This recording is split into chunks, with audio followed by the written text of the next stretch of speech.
Guess who had their first birthday? So MaDolly turned 1 on November the 25th. In celebration of her birthday, I wanted to give you more of the backstory of MaDolly. I usually only post happy things, so I never mentioned how she was struggling with her health when we first brought her home. But look, she is all healthy and happy and has made it to her first birthday. Now I can tell you her backstory. We used to raise a lot of animals, from peacocks to pigs. And I always wanted to have a baby lamb, but not just any lamb. I wanted a baby doll sheep. And I thought I would name the sheep Dolly.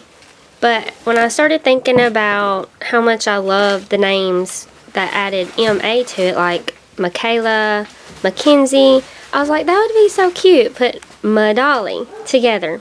But after having my real human kids, I didn't have as much time to get a new animal, because every new animal takes a lot of time in figuring out what shelter they need, what fencing to keep them in, and what they can and cannot eat.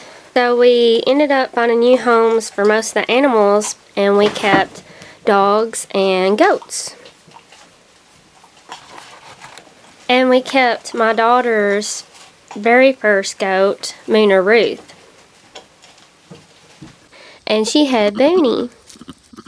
And when Booney was born, I was like, I really would like a white goat. And I could name her MaDolly, so Booney could have a friend to play with.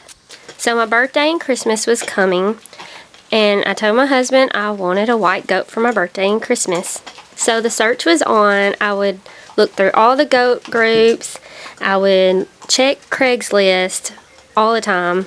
I came across an ad. They had several white goats to choose from, but when I asked them if they're friendly, they said no. So we definitely needed to find a female goat that was very tame, friendly, and sweet, because we were going to hang out with her all the time. Then I came across another ad, and this white goat, she was bottle fed, and I was super excited because she will definitely be tame and sweet. I contacted them, I talked to them about it, and she wasn't ready yet. They wanted to wait like a week or two, and that was fine. It was 3 weeks later, and I'm just like, okay, I haven't heard from them. And I was so disappointed. Well, they wanted to meet us instead of going to their property, and I really want to see where my animals come from, so it didn't work out. Then I found this ad. Clicked on it, and I saw this dirty little goat in one of those black tubs, muddy, and I just didn't know about it. I mean, she looked beautiful, but I was scared that she was not going to be healthy. I kept on going back to the picture. She just looked perfect, what I was looking for. I mean, it would be really rewarding to be able to take these animals that are, need help and get them healthy again, but I am not set up like that. We have limited space, and we have our pets that we don't want to bring in any more disease or sickness. Like, it's a risk to everybody if we bring in a sick goat. So I was just like, well, maybe it was just, that picture. It had been raining for 2 weeks straight, it seemed like, at the time.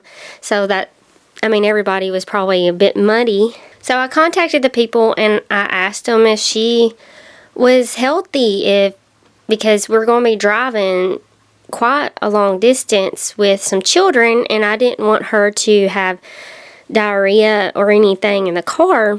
They said, as far as they know, she's fine.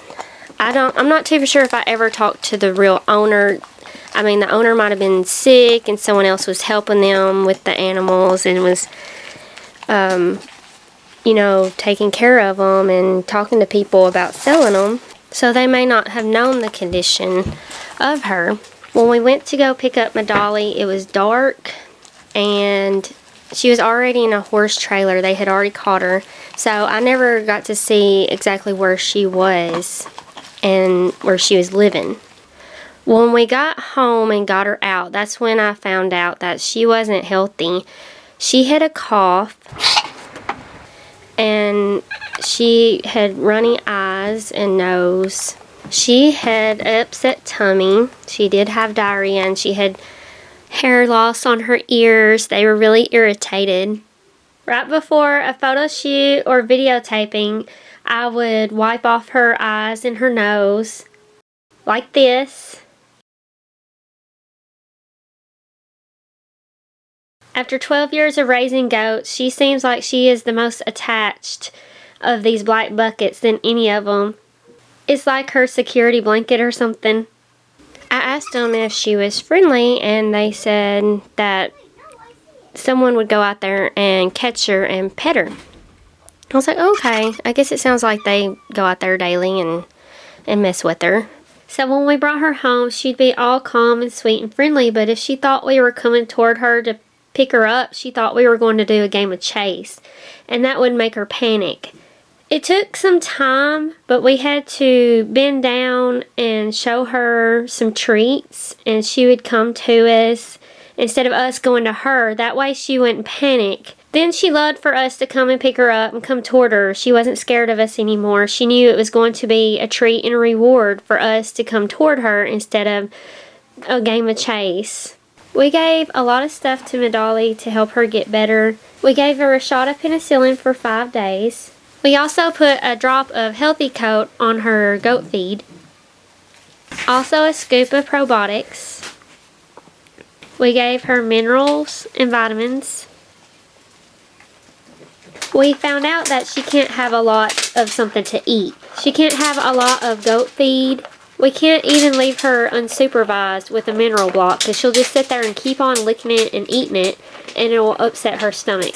We also added a little bit of black oil sunflower seeds. She even gets sick if she gets too much of a certain tree or bush. We gotta make sure when she grazes and she's out in the woods, she's got to have a little bit of everything. She can't have a lot of fresh leaves from a certain tree. It'll make her sick. The only thing we have found that MaDolly can eat constantly without getting sick is hay. She can eat hay all day long and be fine. So happy birthday, MaDolly, and I hope you have many, many more fun times with us and adventures. This year has been so much fun with having you around.